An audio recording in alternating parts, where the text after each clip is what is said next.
அனைவருக்கும் வணக்கம். மத்திய அரசு ஊழியர்கள் மற்றும் ஓய்வூதியதாரர்களுக்கு ஒரு முக்கியமான செய்தி. அதாவது மத்திய அரசு ஊழியர்களுக்கு 8வது ஊதிய குழுவிற்கு முன்பாகவே 60% வரைக்கும் விரைவில் அகவிலைப்படி உயரப்போறதா சொல்லியிருக்காங்க.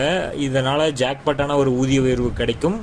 இந்த முழு தகவலையும் இந்த வீடியோவில் பார்த்துடலாம். ஸோ ஸ்கிப் பண்ணாமல் கடைசி வரைக்கும் பாருங்கள். நம்ம சேனலை சப்ஸ்கிரைப் பண்ணாதவங்க பண்ணி வச்சுங்க. நம்ம சேனலில் சென்ட்ரல் மற்றும் ஸ்டேட் கவர்மெண்ட் சம்பந்தமான ஆல் அப்டேட்ஸ் போட்டுருவோம். அது மட்டும் இல்லாமல் பென்ஷன் சம்பந்தப்பட்ட முக்கியமான அப்டேட்டும் இருக்கும். ஸோ மறக்காமல் சப்ஸ்கிரைப் பண்ணிடுங்க. வாங்க வீடியோக்குள்ள போகலாம். ஃபர்ஸ்ட் ஆஃப் ஆல் பார்த்தீங்கன்னா, மத்திய அரசு ஊழியர்கள் மற்றும் ஓய்வூதியதாரர்களுக்கு ஜூலை 1, 2025 முதல் அகவிலைப்படி மற்றும் அகவிலைப்படி நிவாரண உயர்வு கிடைக்கும் என்று எதிர்பார்க்கப்படுகிறது.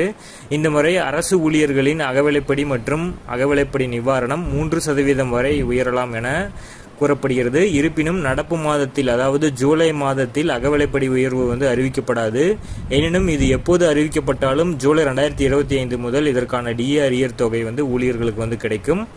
7வது ஊதிய குழுவின் பரிந்துரையின் பிரகாரம் ஒவ்வொரு ஆண்டும் 2 முறை அகவிலைப்படி உயர்வு வழங்கப்படுகிறது. ஜனவரி டு ஜூன் மாதங்கள்லையும் முதல் டிஏ உயர்வு, அதுக்கப்புறம் ஜூலை டு டிசம்பர் மாதங்களில் 2ஆம் டிஏ உயர்வு கிடைக்கிறது.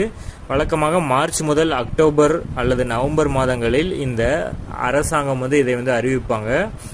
ஜூலை டு டிசம்பர் 2025ற்கான அகவிலைப்படி நிவாரண உயர்வு சமீபத்தில் பணவீக்க தரவுகள் ஏஐசிபியின் குறியீடு ஆகியவற்றின் அடிப்படையில் செய்யப்படும். அரசாங்கம் இந்த அகவிலைப்படினை 3% அதிகரித்தால் மொத்த அகவிலைப்படி பார்த்தீங்கன்னா 58% அதிகரிக்கும். 2016ஆம் ஆண்டு 7வது ஊதிய குழு அமல்படுத்தப்பட்டதிலிருந்து அகவிலைப்படி விகிதம் அடிப்படை ஊதியத்திலிருந்து 0% தற்போது 55% அதிகரித்துள்ளது. இதன் விவரம் தான் நம்ம இங்கே டீட்டெயிலாக கொடுத்துருக்கோம்.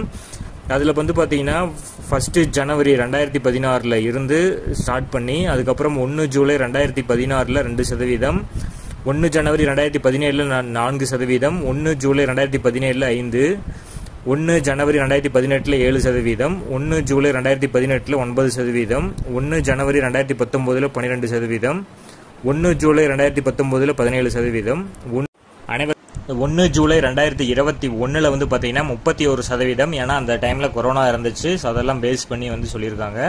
அடுத்ததாக 1 ஜனவரி 2022 34%, 1 ஜூலை 2022 38%, 1 ஜனவரி 2023 42%, 1 ஜனவரி 2023 மறுபடியும் அது 42% தான் இருந்தது. 1 ஜூலை 2023 46%, 1 ஜனவரி 2024 50%, 1 ஜூலை 2024 53%, கடைசியாக 1 ஜனவரி 2025 55% இருந்துச்சு. ஸோ ஜூலை மாதத்திற்கு பிறகு அடுத்த அகவிலைப்படி உயர்வு ஜனவரி 1, 2026 முதல் அமல்படுத்தப்படும்.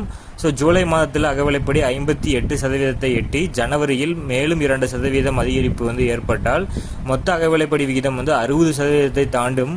எனினும் இது ஒரு மதிப்பீடு மட்டுமே என்பது நினைவில் கொள்வது நல்லது. அகவிலைப்படி உயர்வு குறித்த இறுதி முடிவு அரசாங்கத்திடம் உள்ளது.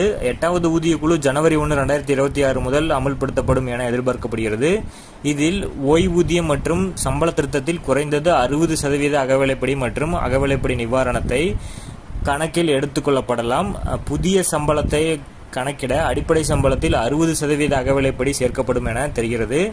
பழைய அகவிலைப்படி அல்லது அகவிலைப்படி நிவாரணத்தை சம்பளத்தில் சேர்ப்பது ஒவ்வொரு ஊதிய குழுவிலும் ஒரு பொதுவான செயல்முறையாகும். இது அகவிலைப்படி சுழற்சியின் மீட்டமைக்கப்படுகிறது. ஸோ பொறுத்திருந்து பார்க்கலாம். 8வது ஊதிய குழு சம்பந்தப்பட்ட அறிவிப்பு வந்த உடனே நம்ம சேனலில் அப்டேட் பண்ணுவோம். ஸோ மறக்காமல் சப்ஸ்கிரைப் பண்ணி பக்கத்தில் இருக்கிற பெல் ஐக்கானை ப்ரெஸ் பண்ணி வச்சுக்கோங்க. அப்போ தான் நான் போடக்கூடிய ஒவ்வொரு வீடியோவும் உங்களுக்கு உடனடியாக சேரும். தேங்க்யூ.